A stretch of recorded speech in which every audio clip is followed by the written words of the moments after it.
Cheguei! Sejam bem-vindos a mais um vídeo neste belíssimo e louco canal, né? Porque, cara, todas as vezes que eu começo um vídeo aqui, eu não entendo como as pessoas são loucas, porque, de fato, é muito bizarro. Nesse vídeo de hoje eu vou trazer um caso pra vocês que é assustador e basicamente mostra como uma família foi usada por um maluco pra poder abusar da criança. Então, basicamente, um ser humano, um louco, teve relações com uma criança, com a mãe e com o pai dessa criança. Dá pra entender? Se não tiver dado pra entender, tá tudo bem. Pega essa pipoca, prepara o seu miojo e vamos pro vídeo que eu vou te explicar isso tudo.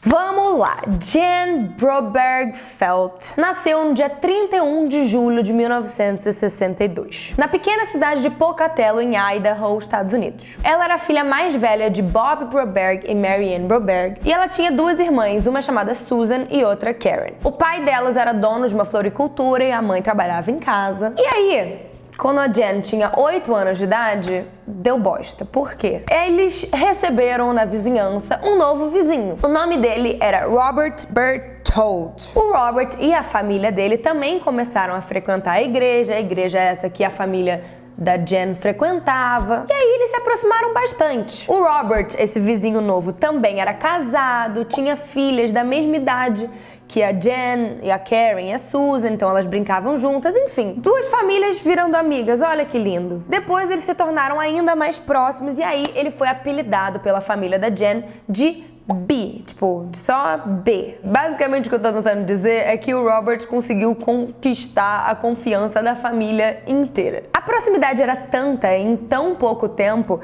que nas próximas semanas e, enfim, meses, a Jan dormia frequentemente na casa do Robert junto com as irmãs. Ele era basicamente um segundo pai pra Jan. E aí a parada começa a ficar estranha. Pra mim e pra você e pra todo ser humano começa a ficar estranha aí, mas infelizmente pra família não tava estranho. Em uma das ocasiões que ela e as irmãs dela estavam dormindo na casa do Robert, a Jan afirma que acordou do lado dele com as roupas íntimas abaixo do tornozelo, como se elas tivessem sido abaixadas. E aí o Robert disse que não, que ela estava se mexendo muito durante a noite, provavelmente a roupa deve ter descido sozinha. E, enfim, ela tinha 8 anos, não falou nada, acabou que essa situação passou batida. E com o tempo, o Robert foi manipulando os pais da Jan cada vez mais para passar mais tempo ainda com a menina. Olha o grau de loucura. Ele dizia pra família, né, pra mãe e pro pai da Jan, que ele, quando era pequeno, tinha sofrido abusos sexuais na infância e que parte do tratamento dele, o que fazia ele ficar melhor, era passar mais tempo com a Jan. O que isso faz sentido? Eu também não sei, mas... E os pais dela não desconfiaram e aceitaram essa proposta de deixar a menina ficar toda hora com ele. A própria Jan relata e diz que ela e as irmãs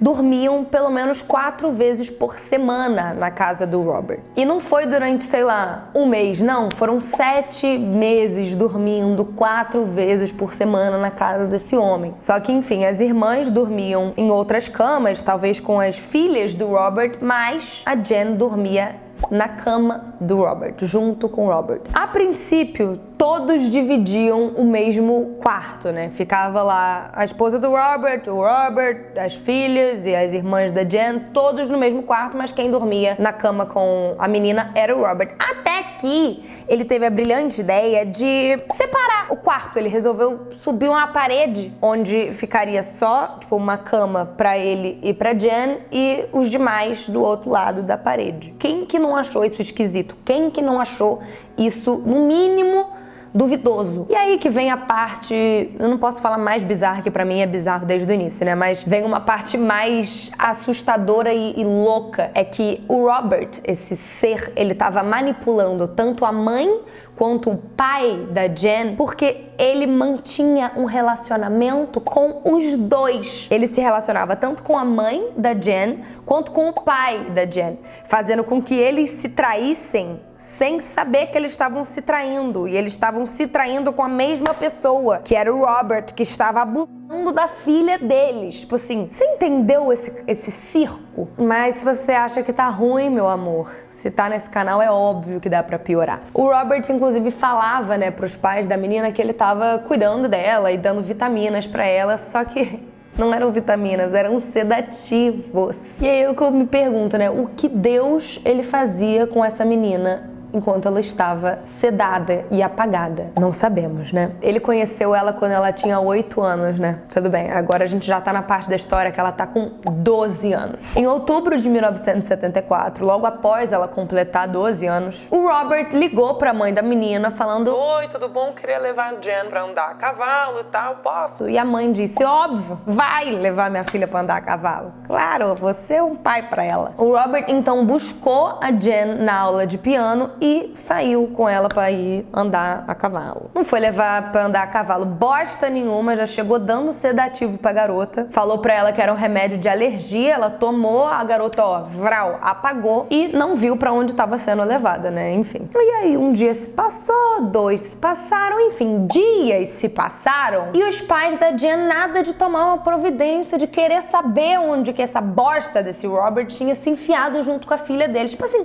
que eles tinham na cabeça, né? Eis a grande questão. Como é que você deixa um ser humano de mais de 40 anos com a tua filha de 12 sair, viajar pra andar a cavalo, sumir sem saber onde tá e você tá tipo, tá suave. Só tô na primeira página do roteiro e eu já tô querendo morrer. Enfim, eles não fizeram nada, né? Porque eles achavam que o Robert era um segundo pai, né? Ele tava lá protegendo a menina. Por fim, eles decidiram ter consciência e ligaram pra polícia e começou uma investigação e busca atrás dos dois. Enquanto isso, a Jen acordou sozinha, tanto com as mãos e os tornozelos amarrados dentro de um trailer. E aí, gente, que se você já tava achando que essa história tava maluca, é agora que ela vai pras cucuias. Logo que ela acordou, ela começou a ouvir uma voz estranha, meio esquisita, saindo de um rádiozinho que tinha do lado dela. Ela acordou, tinha um rádio e tava saindo uma voz. Basicamente, essa voz dizia que a mãe tinha engravidado de um alienígena, então ela era fruto de um híbrido ali de alienígena com ser humano, e por isso, por ela ser meio alienígena, meio humano, ela tinha uma missão na Terra, que era ter um filho antes dos 16 anos de idade para conseguir salvar o planeta.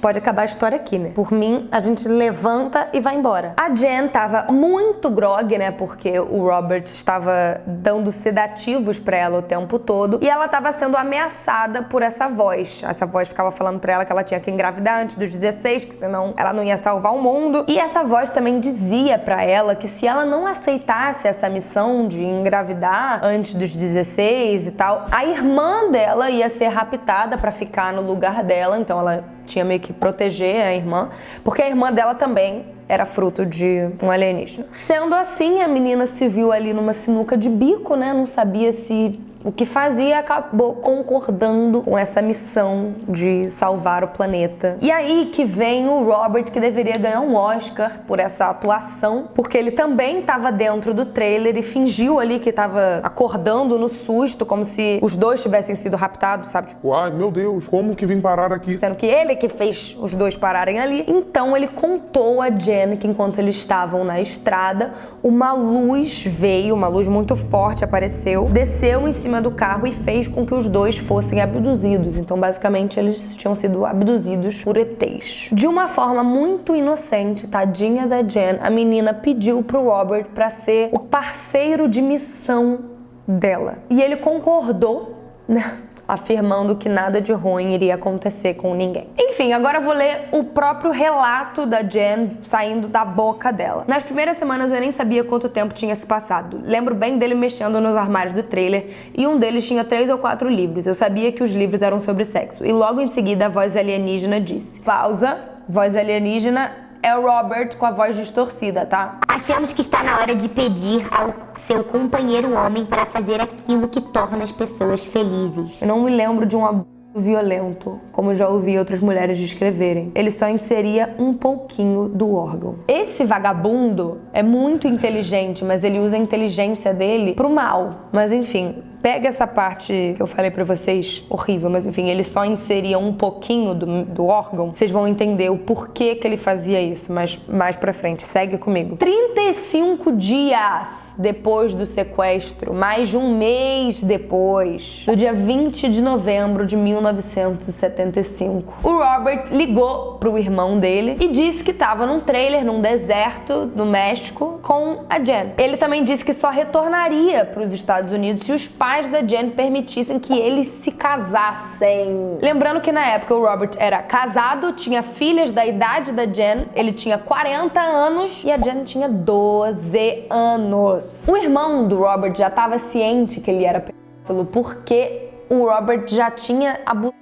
da própria irmã dele, quando o Robert tinha 13 anos e a irmã 7. Então ele já sabia que o irmão não era uma flor que se tirasse. Ele avisou a polícia que o irmão estava no México, num deserto. A polícia foi, começou a investigação, rastreou a ligação, blá, blá, blá, chegou no Robert e prendeu ele. E nessa hora, ele tinha feito uma lavagem cerebral tão louca nela que quando a polícia prendeu ele, a preocupação dela era que ela não conseguisse finalizar essa missão, que era ter um bebê antes dos 16 para poder salvar o mundo. Então ela estava preocupada com o Robert ir embora para ela conseguir realizar a missão. Nisso, ele falou que ela não poderia contar para ninguém, para polícia, para família, para nada, sobre os remédios que ele fazia ela tomar, sobre toda essa história dos alienígenas, da abdução, sobre a missão que ela tinha e sobre os contatos sexuais que eles tiveram. Porque se ela fizesse isso, a irmã dela ia ficar cega e os pais dela morreriam. Você tá entendendo o nível de loucura que esse cara tinha na cabeça e tava passando pra essa menina? Ela só tinha 12 anos. Já na delegacia, o Robert subornou um policial com um anel de ouro e conseguiu conversar de novo com a Jen. Nessa conversa que eles tiveram, ela prometeu que ela não ia contar nada e também disse que não teria contato com mais homens, inclusive com o próprio pai dela. Os familiares da Jen então buscaram ela na delegacia, que levaram ela pro médico, e chegando no médico, o cara disse que ela não tinha sido abusada. E aí lembra que eu falei pra vocês que ela disse que ele inseria só um pouquinho do membro? Ele foi inteligente de uma maneira que ele não rompeu o ímen da menina, que se o ímen tivesse sido rompido, claramente teria sinal de que houve um abuso sexual, mas ele não rompeu o ímen dela, para não terem provas de que ela estava sendo abusada.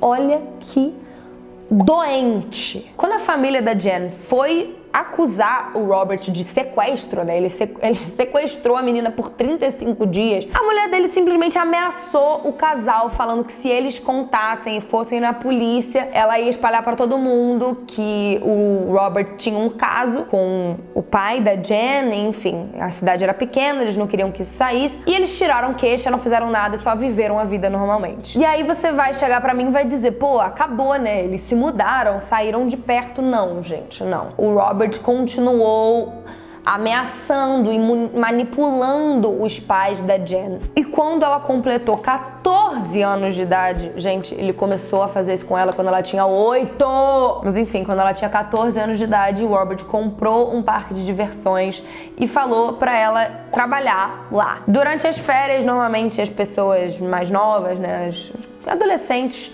procuram algum tipo de emprego e basicamente foi isso que ele ofereceu, ela trabalhar nas férias nesse parque de diversão que era dele. Depois de passar quase 3 semanas lá, a Jen precisou voltar pra casa e nessa altura do campeonato ela já estava achando que ela estava completamente apaixonada pelo Robert e ela tinha certeza de que ela tinha que ficar com o Robert para que os alienígenas não machucassem ela e a família dela. Então ela achava que ela estava fazendo um bem para a família dela também. Olha que loucura. Nisso ela decidiu que ela ia escrever uma carta contando para as irmãs e para os pais que ela estava saindo de casa. Ela ia fugir de casa. Depois, né, do primeiro sequestro, acho que a polícia ligou o A mais B e a primeira coisa que eles fizeram foi ir no trailer do Robert para ver se eles encontravam alguma coisa lá. A polícia foi lá, não encontrou nada suspeito. E enquanto isso, o Robert ligou para os pais da Jen dizendo que ela tinha feito contato com ele mais cedo, dizendo que ela estava se prostituindo para conseguir dinheiro para drogas, enfim. A garota tinha 14 anos, gente. Por que Deus ela ia estar querendo ir atrás de dinheiro e se prostituir sabe? Ele inventava umas histórias tão loucas que eu não sei como a família acreditava. O tempo passava e não tinham mais notícias da Jen, até que 2 oficiais resolveram vigiar o Robert e entender o que ele estava fazendo, seguir os passos dele para tentar achar a menina. Até que um dia ele usou uma cabine telefônica para fazer uma ligação que demorou mais ou menos uns 12 minutos e ele deixou para trás o número de uma escola católica para meninas. E a polícia foi e ligou para lá. Quando eles perguntaram o nome, né, tipo, tem alguém chamado Jen aí, as freiras falaram que não tinha nenhuma pessoa chamada Jen, e depois foi descoberto que o Robert tinha registrado ela lá com outro nome. Ele contou uma história mirabolante para as freiras, falando que ele era um agente do FBI, que tinham pessoas atrás da menina, que ele era pai da Jen e que ela precisava ficar lá escondida, e as freiras acreditaram. Enfim, quando o Robert e a Jen foram localizados, ele foi condenado à prisão. E aí chuta quanto tempo de cadeia? Quanto tempo? 45 dias. Gente, 45 dias na cadeia por ele ter colaborado com as investigações. Vocês têm noção? Pra ficar pior, ele só ficou preso 10 dias, tá? Porque ele foi solto antes por conta de bom comportamento. Depois disso, ele começou a perder contato com a Jen, né? Graças a Deus. E Jen, por sua vez, já estava mais estranha do que nunca, né? Depois de tudo que ela passou, seria impossível ela continuar a mesma pessoa. Os traumas psicológicos dela, sem comentários, né? Ela não se abria com ninguém, porque ela tinha medo de qualquer coisa que ela fizesse, qualquer deslize, os alienígenas punissem tanto ela quanto a família dela. Essa história do alienígena continuou na cabeça dela muito tempo, tá? Ele de fato lavou a cabeça dela com isso, de que se ela fizesse alguma coisa, os alienígenas iam pegar ela e a família. Olha que bizarro. Ela chegou a se mudar pra outra cidade, pra, enfim, viver a vida dela. Só que essa preocupação de cumprir a missão que os alienígenas tinham dado pra ela continuava recorrente na cabeça dela. E até que com 16 anos, quando ela completou 16 anos, ela começou a ver que, enfim, essa parada dos alienígenas não iam muito pra frente. Enfim, ela tinha feito 16 anos, tava tudo normal, a família dela tava bem, ninguém tava machucado, ela não tava machucada, o mundo não tinha acabado. Então ela começou a se questionar. Ao longo do tempo, a Jen acabou se aproximando de uma menina que acabou virando melhor amiga dela, e ela resolveu contar essa história toda pra essa amiga. Quando ela contou tudo isso que acontecia com ela desde os 8 anos, a história dos alienígenas, tudo, a amiga dela orientou ela a ela conversar com os pais, contar tudo pra eles. E foi o que ela fez. Os pais dela, por sua vez, quando souberam da história, se culparam horrores por não terem percebido, né, tudo o que acontecia, terem deixado o Robert manipular eles. Durante 8 anos, essa menina tava sofrendo abuso psicológico, sexual, e ninguém ajudava ela. Depois de todo esse caso, a Jen e a mãe dela começaram a fazer algumas palestras em eventos e tal. Eventos esses que o Robert tentava entrar e era barrado. Ele ainda distribuiu panfletos pela cidade, dizendo que ele tinha livre acesso a Jen em troca de favores sexuais com os pais dela. Oh, juro, que história mirabolante. É um filme isso aqui. Em 1977, o Robert enfrentou acusações de sequestro, mas foi absolvido por alegar insanidade. De fato, ele é insanamente louco, mas isso não isenta ele dos crimes, né? Ele foi internado por 6 meses em uma instituição psiquiátrica e depois ele sumiu do mapa. A Jen seguiu a vida dela, tentando superar todos os traumas causados e, enfim, toda a loucura que ela viveu. Ela acabou se tornando atriz, se casou, teve filho, acabou se divorciando depois. Em 2003, a mãe dela lançou um livro contando mais detalhes sobre toda a história que tinha acontecido na família. O que elas não imaginavam era que em 2004, o louco do Robert iria reaparecer das cinzas como uma fênix. E durante uma conferência para mulheres que a Jen estava participando, o Robert tentou entrar armado no local, sabe Deus o que esse homem ia fazer. Ele foi impedido por conta de um homem chegou lá e impediu, ele saiu varado de lá e acabou atropelando uma pessoa. No ano seguinte, ele foi julgado e condenado por conta desse atropelamento. Depois desse caso, 6 mulheres diferentes entraram em contato com a polícia falando que tinham passado por experiências ruins com ele, como, por exemplo, ter sido abusado sexualmente na infância por ele. Então isso era uma coisa que ele já fazia, infelizmente. E aí, eu queria muito poder te dizer que ele foi preso, ou enfim, que ele está preso até hoje, mas não, porque antes dele ser preso, ele acabou tirando a própria vida de forma bastante covarde. Tem um documentário, inclusive, se vocês quiserem assistir, tá no Netflix, não tô recebendo um centavo pra falar sobre, mas se você quiser saber mais sobre, se chama Sequestrada à Luz do Dia. Enfim, Enfim, esse caso pra mim, sem brincadeira, é um dos mais loucos, absurdos da face da Terra. Mas é isso, gente. Espero que vocês tenham entendido esse caso. Comenta aqui o que vocês acharam, qual a parte mais louca pra vocês. Compartilha esse vídeo com seus amigos pra todo mundo ficar sabendo e ninguém nunca passar por um babado desse. Um beijo, fiquem com Deus. Fui!